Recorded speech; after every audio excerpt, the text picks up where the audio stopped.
రోమీయులకు వ్రాసిన పత్రిక 12వ అధ్యాయము.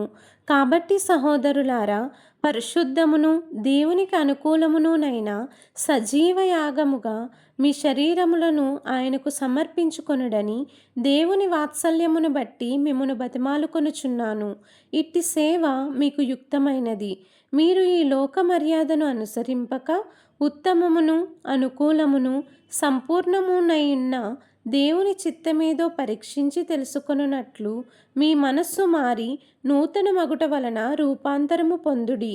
తన్ను తాను ఎంచుకొన తగిన దానికంటే ఎక్కువగా ఎంచుకొనక, దేవుడు ఒక్కొక్కనికి విభజించి ఇచ్చిన విశ్వాస పరిమాణ ప్రకారము తాను స్వస్థబుద్ధి గలవాడగుటకై తగిన రీతిగా తన్ను ఎంచుకొనవలెనని నాకు అనుగ్రహింపబడిన కృపను బట్టి మీలోనున్న ప్రతివానితోనూ చెప్పుచున్నాను. ఒక్క శరీరములో మనకు అనేక అవయవములు ఉండినను, ఈ అవయవములన్నిటికీ ఒక్కటే పని ఎలాగూ ఉండదో, అలాగే అనేకులమైన మనము క్రీస్తులో ఒక్క శరీరముగా ఉండి ఒకనికొకరము ప్రత్యేకముగా అవయవములై ఉన్నాము. మనకు అనుగ్రహింపబడిన కృప చొప్పున వేవేరు కృపావరములు కలిగిన వారమై ఉన్నాము. గనుక ప్రవచన వరమైతే విశ్వాస పరిమాణము చొప్పున ప్రవచింతుము, పరిచర్య అయితే పరిచర్యలోను, బోధించువాడైతే బోధించుటలోను, హెచ్చరించువాడైతే హెచ్చరించుటలోను పని కలిగి ఉందుము. పంచిపెట్టువాడు శుద్ధ మనసుతోనూ, పై విచారణ చేయువాడు జాగ్రత్తతోనూ, కరుణించువాడు సంతోషముతోనూ పని జరిగింపవలెను. మీ ప్రేమ నిష్కపటమైనదై ఉండవలెను. చెడ్డదాన్ని నసయించుకొని మంచిదానిని హత్తుకొని ఉండిడి. సహోదర ప్రేమ విషయములో ఒకని యందొకడు అనురాగము గలవారై, ఘనత విషయములో ఒకరినొకడు గొప్పగా ఎంచుకొనిడి.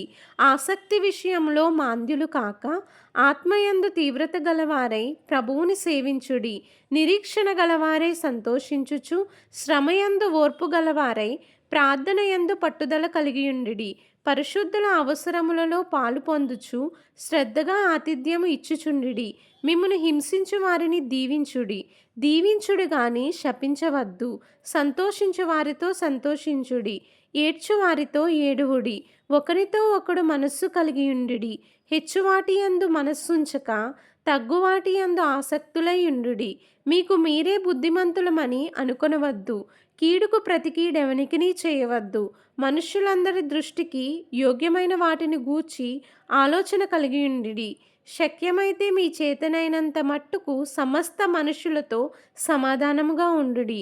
ప్రియులారా, మీకు మీరే పగ తీర్చుకొనక దేవుని ఉగ్రతకు చోటీయుడి. పగ తీర్చుట నా పని, నేనే ప్రతిఫలము విత్తును అని ప్రభువు చెప్పుచున్నాడని వ్రాయబడి ఉన్నది. కాబట్టి నీ శత్రువు ఆకలిగొని ఉంటే అతనికి భోజనము పెట్టుము, దప్పిగొని ఉంటే దాహమిమ్ము. అలాగు చేయుట వలన అతని తల మీద నిప్పులు కుప్పగా పోయిదువు. కీడు వలన జయింపబడక మేలు చేత కీడును జయించుము. దేవుడు ఈ పరిశుద్ధ వాక్యమును దీవించి ఆశీర్వదించునుగాక. ఆమేన్. ఈరోజు వాక్యం విన్నారు కదా, మరికొంతమందికి వినిపించండి. Please like, share, subscribe.